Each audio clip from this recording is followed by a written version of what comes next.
Hey, welcome back to Black Book Stacks. I'm your host, Toshana Sanders. Great to see you.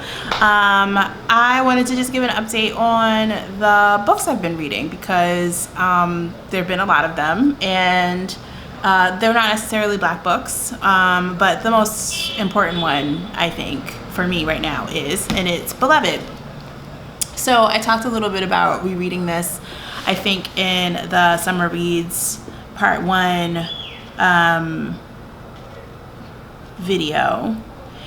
And, I've just been struck, I think, again, by the depth of Toni Morrison's writing. It's so comforting, I think, is why I'm revisiting this one.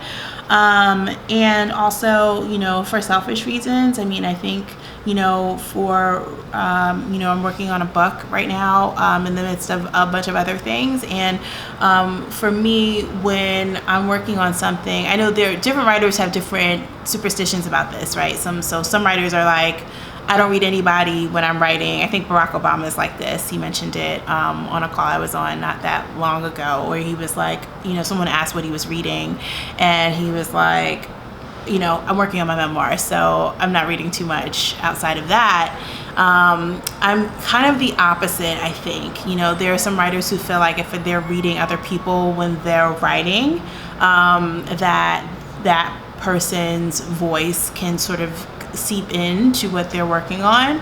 And I can totally understand that. And at the same time, there's this weird tension, right? Because for me, I deeply believe that being well-read and reading broadly and almost anything that I can get my hands on, especially as it relates to Black people, which is why I have this channel, is so important for increasing my vocabulary, increasing my muscle memory in a way as it relates to sentences and sentence structure and plot and how narrative moves and lives and is shaped, right? Like, there are so many different ways to do it, and there are a lot of ways to get it wrong.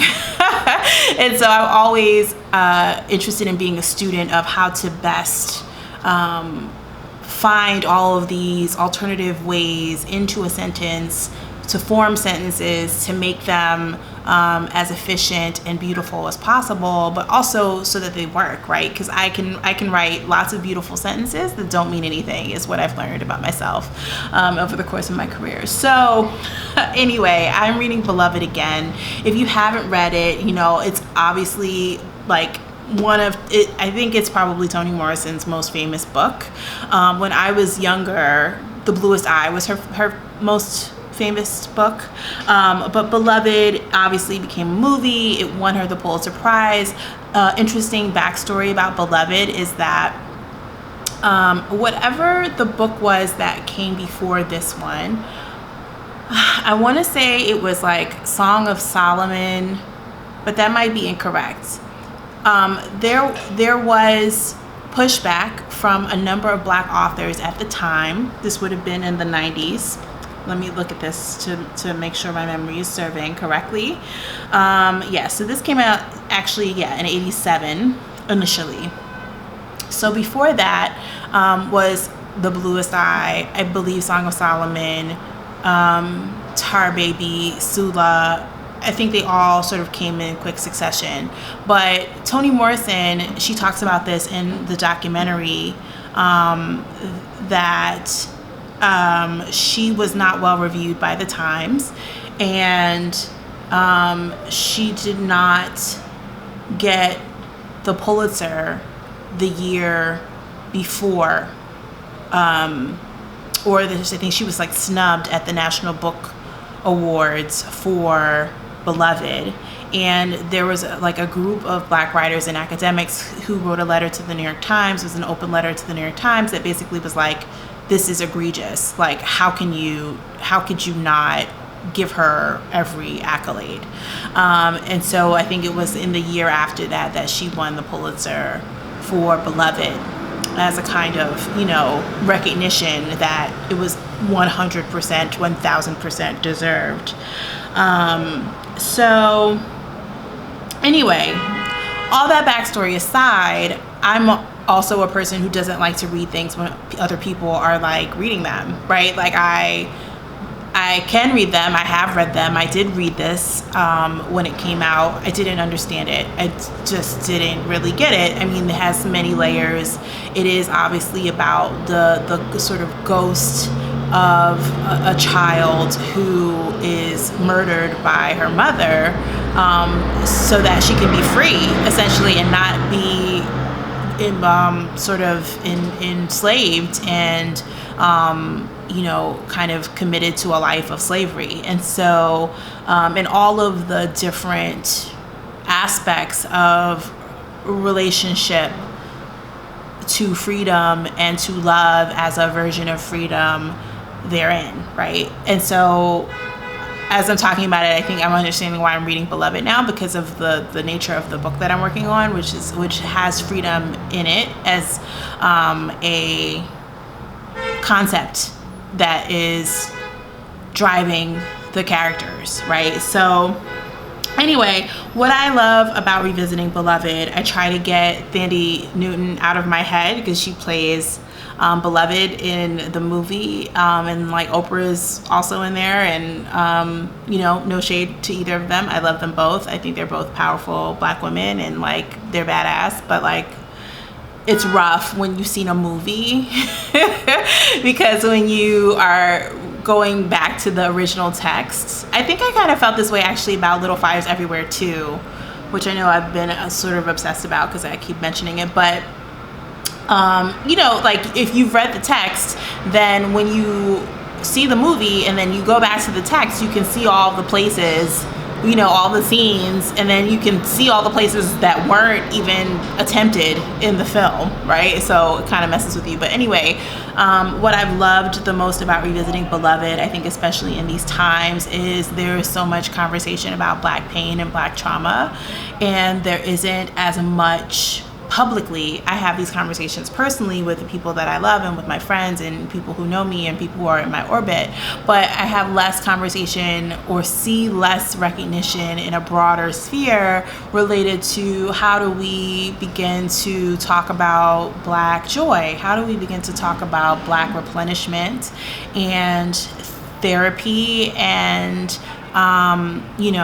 intimacy, right? Like, how do you talk about Black intimacy in a time of intensity and worry and quarantine?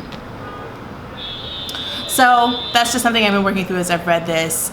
If you have not done a reread or even a first read of Beloved, I highly recommend it. It's so gorgeous, just on the sentence level, and it's so dense, like a lot of Toni Morrison's writing. If you've read it or if you reread it recently, I'd be interested in hearing what you think about that. The next book I have here is a little bit different. It's Isabella Yende's Daughter of Fortune. I haven't made it very far, probably in the low 40s here. But cool story about this is that I actually interviewed Isabella Yende out in California many years ago, and this is a signed copy. I was interviewing her because I was writing about Pablo Neruda's, what if it is the 50th anniversary of his death or something like that? It was something like that. Anyway, it was before I knew more about Pablo Neruda, which is that he was a man of his times, like many male authors, and he wrote in his memoir about raping this woman in I think it was in South Asia. I don't remember exactly the country, but anyway, I found this out while reading a memoir of someone, by someone, Mark Eisner, who I had written about Mark Eisner's relationship to writing about Neruda in the past. He and I had a great conversation about the book. Anyway, that's water under the bridge. It changed my relationship to Neruda, who had previously been one of my favorite poets in the world. And then I realized I had to not interact with his poetry because it was a trigger for me personally. So, but Isabella Yende, obviously lived at that time in the Bay Area, and I loved The House of Spirits, and I think everyone did at that time. And so I was curious to see what her other writing was like, especially since this is like a 19th century tale involving an orphan and her search for a lover, and it was an Oprah's book club pick. So it's about 400 pages. It's 397 pages. I'm not sure I'm gonna get through it, but it's been interesting so far. Really layered descriptions and pretty cool. My final book that's on my book stand. This is a Reese's book club pick. This is The Library Book by Susan Orlean. It is the story of a fire on April 29th, 1986 at the Los Angeles Public Library that is believed to have been intentionally set. And I've been wanting to read this book since it came out. I guess it came out 2 years ago. It came out in 2018. But I love the way that Susan Orlean, well, first of all, I like her writing style. I haven't read The Orchid Thief, but I have read in the past some of her work published in The New Yorker, and I really liked it. I think what I'm so fascinated about, there was actually, I think, an excerpt of The Library Book in The New Yorker, and so that was how it first got on my radar. And I have a library science degree, although I only worked very briefly as a librarian, while I was in grad school.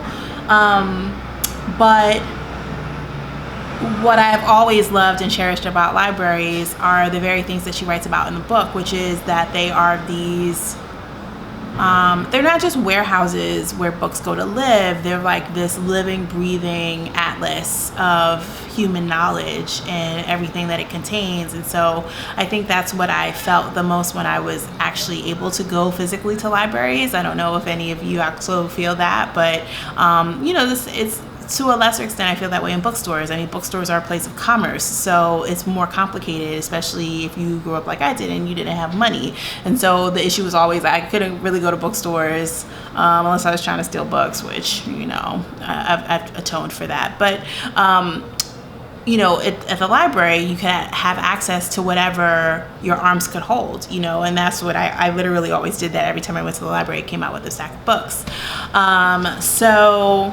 Yeah, it's interesting so far. I'm probably 60 pages in, and this is about, what is it? It's a little bit over, it's like 310 pages. Anyway, if you've read this book, I'd be interested in hearing what you think. I mean, I think obviously libraries, especially for Black and Indigenous people of color, are like this. They can be an equalizer, and in most places, I believe they're the last truly public square, right? I mean, obviously we're surveilled in every part of our lives, including libraries now. Although I don't really know the status of the Patriot Act, and so maybe it's not as bad as I imagine it to be, but yeah, it's just wonderful to read another book lover's investigation into the worst destruction of a public library in the United States and in U.S. history, and sort of account for and enumerate all of the different benefits that we take and get from the library. I think it's such a fascinating study. It's such an interesting read. So I highly encourage you, if you haven't, to check it out. And if you've read it, you can let me know what you thought about it too. I'd be interested to hear what you thought. So that's what I have for my summer reads thus far. And I'm going to be a little bit off the radar for the next couple weeks because I'll be teaching, and going to try and throw all my energy and focus into that in addition to work. But I will, if I finish any other cool reads before fall, I will be back with that. And in the meantime, enjoy what's left of summer and everything that you're reading. See you again soon. And if you have not liked, shared, subscribed, please feel free to do that. I would love that. I love having you here. Thank you so much for your time and attention, and I'll see you again really soon.